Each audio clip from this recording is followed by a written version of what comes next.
খবর শুনছেন বেঙ্গল 24 চ্যানেল থেকে। আজ 2 তারিখ বুধবার, জানাবো আজকের গুরুত্বপূর্ণ 7টি তাজা খবর। শুরুতেই হেডলাইন্স। সামান্য ঘটনা ঘটেছে, সেটা নিয়ে হুড়োহুড়ি, কসবা কাণ্ডের আবহে বেফাঁস মমতার মন্ত্রী। লেপের মধ্যে জড়ানো মহিলার গলাকাটা দেহ, চাঞ্চল্য বসিরহাটে। চলতি সপ্তাহে শপথ নেবেন কালীগঞ্জের বিধায়ক, শপথ পাঠ বিধানসভায়। বিধায়ক হয়েছে মানুষকে হেনস্থা করার জন্য, বিক্ষোভে বেফাঁস পদ্ম বিধায়ক। 1 আগস্ট থেকেই বাংলায় চালু হোক 100 দিনের কাজ, কেন্দ্রের উপর চাপ বাড়ালো সংসদীয় কমিটি। রাজ্যের প্রথম এআই হাব প্রায় তৈরি, মুখ্যমন্ত্রী জানালেন। চাকরির সংস্থান হবে 5000 পেশাদারের। ভোটের বিজ্ঞপ্তি জারি হয়ে গেল রাজ্যে বিজেপিতে, সভাপতি কে স্পষ্ট হয়ে যেতে পারে বুধবারই। আসছে বিস্তারিত খবরে। কসবার ল কলেজে গণধর্ষণের অভিযোগ, এই ঘটনা নিয়ে সাংসদ কল্যাণ বন্দ্যোপাধ্যায় ও বিধায়ক মদন মিত্রের মন্তব্যের জোর বিতর্ক হয়েছে। এই আবহে রাজ্যের সেচ মন্ত্রী মানস ভুঁইয়া বললেন, ছোট্ট ঘটনা, কসবা কাণ্ডের নাম নেননি তিনি। কোন ঘটনাকে ছোট্ট বলছেন সেটাও স্পষ্ট করেননি। তবে এই নিয়ে বিতর্ক দেখা দিতেই বলেন, আমার মন্তব্য বিকৃতভাবে ব্যাখ্যা করা হচ্ছে। চিকিৎসক দিবস উপলক্ষে প্রোগ্রেসিভ হেলথ অ্যাসোসিয়েশন ও রাজ্য সরকারি কর্মচারী ফেডারেশনের যৌথ উদ্যোগে একটি রক্তদান কর্মসূচি আয়োজিত হয়েছিল। সেখানে উপস্থিত হয়েছিলেন রাজ্য সরকারি কর্মী ফেডারেশনের চেয়ারম্যান তথা সেচ মন্ত্রী মানস। রাজ্যের বাইরে বেশ কিছু ঘটনার প্রসঙ্গ টেনে তৃণমূল নেতা বলেন, পহেলগাঁও হামলার অভিযুক্তরা এখনও ধরা পড়েনি, আর বাংলার দিকে একটা ছোট্ট ঘটনা ঘটলেই হয়ে গেল। কত ঘটনা তো ঘটে, প্রেমিকের সঙ্গে ঘুরতে গিয়ে স্ত্রী পাহাড় থেকে ঠেলে ফেলে দিচ্ছে। আমাদের মুখ্যমন্ত্রী প্রত্যেকটি ঘটনা মাতৃস্নেহে সামলান। কসবা কাণ্ড নিয়ে কল্যাণ মদনের মন্তব্যের জোর বিতর্ক হয়েছে। এবার এই ঘটনার আবহে মানস ভুঁইয়ার মন্তব্য বিতর্ক। তিনি সরাসরি কসবা কাণ্ডের নাম নেননি, এই নিয়ে বিতর্ক হতে স্পষ্ট বলে দেন, তার কথার অপব্যাখ্যা করা হচ্ছে। প্রয়োজনে আইনি পদক্ষেপ নেওয়ার হুঁশিয়ারিও দিয়েছেন তৃণমূল নেতা। ঘরের ভেতর লেপ তোষকে জড়ানো অবস্থায় উদ্ধার হলো এক মহিলার গলাকাটা মৃতদেহ। দেহের একাধিক জায়গায় পচন ধরেছে। প্রাথমিকভাবে অনুমান করা হয়েছে বেশ কয়েকদিন আগে তাকে খুন করা হয়েছে। চাঞ্চল্যকর ঘটনাটি ঘটেছে উত্তর 24 পরগনার বসিরহাটে। মৃত মহিলার নাম মানহারা বিবি। পুলিশ ঘটনার তদন্ত শুরু করেছে। জানা গিয়েছে, বসিরহাট থানার নিমদারিয়া কোদালিয়া গ্রাম পঞ্চায়েতের মোল্লাপাড়ার ওই মহিলা থাকতেন। তার স্বামী জাহাঙ্গীর মণ্ডল 1 বছর আগে মারা গিয়েছেন। ছেলে নয়ন মোল্লা কর্মসূত্রে কলকাতায় থাকেন। মেয়ে একটি মাদ্রাসা থেকে পড়াশোনা করে। গতকাল সোমবার রাতে ছেলে নয়ন বসিরহাটের বাড়িতে যান। ডাকাডাকি করে কারো সাড়া পাওয়া যায়নি। এরপর বাড়ির ভিতরে ঢুকলেই দেখা যায় ওই মহিলা তোষক জড়ানো অবস্থায় পড়ে রয়েছেন। তোষক সরাতেই দেখা যায় চাপ চাপ রক্ত, মহিলার গলা কাটা। ঘটনা দেখে খবর পাঠানো হয় বসিরহাট থানায়। পুলিশ গিয়ে মৃতদেহ উদ্ধার করে ময়নাতদন্তের জন্য পাঠিয়েছে। মৃতদেহে পচন ধরেছে বলে খবর। পুলিশ অনুমান করছে বেশ কয়েকদিন আগে এই খুন করা হয়েছিল। মৃতদেহ লোপাট করার চেষ্টা হয়েছে, সেই কারণে দেহ লেপ তোষক দিয়ে জড়ানো হয়েছিল। কিন্তু কী কারণে এই খুন? সম্প্রীতি নিয়ে বিবাদ নাকি অবৈধ কোনো সম্পর্কের জন্য এই খুন করা হয়েছে, সেই প্রশ্ন উঠেছে। তদন্তের স্বার্থে মৃতের ছেলে নয়নকে জিজ্ঞাসাবাদের জন্য আটক করা হয়েছে। তার মোবাইলের কল লিস্ট পরীক্ষা করা হচ্ছে বলে খবর। ঘটনায় এলাকায় চাঞ্চল্য ছড়িয়েছে। কালীগঞ্জের নবনির্বাচিত তৃণমূল বিধায়ক আলিফা আহমেদের শপথ হবে আগামী বুধবার। গত বৃহস্পতিবার তাঁর শপথ পাঠের অনুমতি চেয়ে পরিষদীয় দপ্তরের থেকে চিঠি পাঠানো হয়েছে রাজভবনে। রাজ্যপাল সেই শপথ পাঠের অনুমতি দিয়েছেন। সেই অনুযায়ী আগামী বুধবার দুপুরে বিধানসভা ভবনে শপথ পাঠের ব্যবস্থা হয়েছে। কালীগঞ্জের তৃণমূল বিধায়ক নসিরউদ্দিন আহমেদের মৃত্যুতে গত 19 জন উপনির্বাচন হয়। 23 জন উপনির্বাচনের ফল প্রকাশ। গণনার শুরু থেকেই ব্যবধান বাড়াতে এগিয়ে চলেছিলেন তৃণমূল প্রার্থী আলিফা আহমেদ। অষ্টাদশ রাউন্ডের পরেই দেখা যায় 2021-এর বিধানসভা নির্বাচনের প্রয়াত বিধায়কের ব্যবধান ছাপিয়ে গিয়েছেন তিনি। কালীগঞ্জের এই ফলাফল 2026-এর বিধানসভা নির্বাচনের আগে কার্যত অ্যাসিড টেস্ট ছিল শাসক বিরোধী সব শিবিরের কাছেই।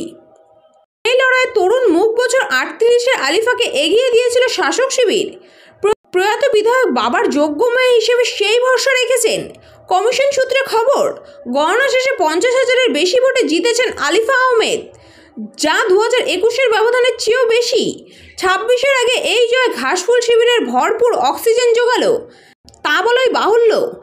এবার শপথ নিয়ে তার পরিষদীয় রাজনীতিতে পা রাখার পালা।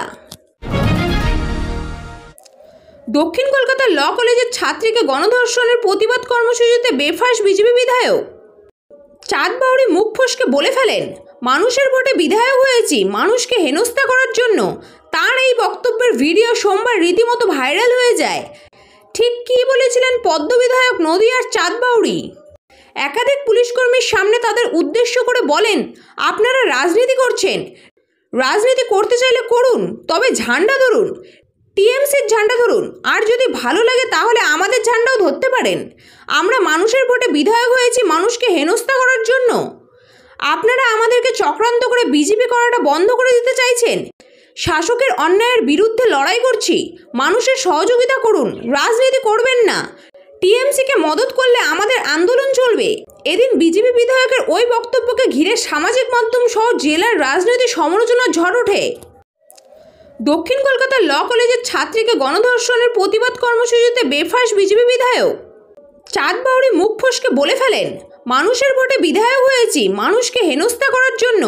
তার এই বক্তব্যের ভিডিও সোমবার রীতিমতো ভাইরাল হয়ে যায়। ঠিক কী বলেছিলেন পদ্ম বিধায়ক নদিয়ার চাঁদ বাউরি?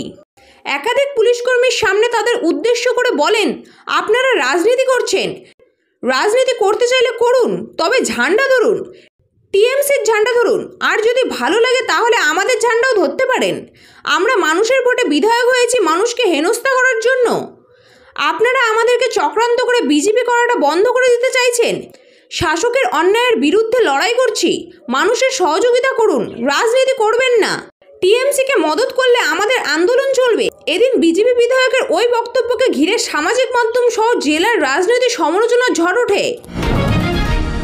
বাংলায় অবিলম্বে 100 দিনের কাজ প্রকল্প চালু করাতে কেন্দ্রের উপর চাপ বাড়ালো সংসদীয় স্থায়ী কমিটি। কলকাতা হাইকোর্টের নির্দেশ অনুযায়ী আর দেরি না করে 1 আগস্ট থেকে যাতে বাংলায় 100 দিনের কাজ আবার চালু করে দেওয়া হয়, সেই বার্তায় সোমবার স্থায়ী কমিটির বৈঠক থেকে কেন্দ্রকে স্পষ্টভাবে জানিয়ে দেওয়া হয়েছে। কেন্দ্র অবশ্য এক্ষেত্রে কী সিদ্ধান্ত নেওয়া হবে তা নিয়ে এখনও পর্যন্ত দোলাচলে রয়েছে বলে সূত্রের খবর। সোমবার বৈঠকের আলোচনা অনুসারে 100 দিনের কাজের উপর আলোচনার সময়ই কমিটির বিরোধী সদস্যরা সংশ্লিষ্ট মন্ত্রকের সচিব শৈলেশ কুমারের কাছে জানতে চান যে বাংলায় কেন প্রকল্পটি আটকে রয়েছে। সূত্রের খবর, তখন মন্ত্রকের পক্ষ থেকে জানানো হয়, বাংলায় 100 দিনের কাজের প্রকল্পে দুর্নীতি হয়েছে এবং এ প্রসঙ্গে ভুয়ো জব কার্ডের ব্যাপারটিও তোলা হয়। পাল্টা কংগ্রেস সহ কমিটিতে থাকা অন্যান্য বিরোধী পাল্টা বলেন, ভুয়ো জব কার্ডের সমস্যা প্রায় প্রতিটি রাজ্যেই রয়েছে, কোথাও কম কোথাও বেশি।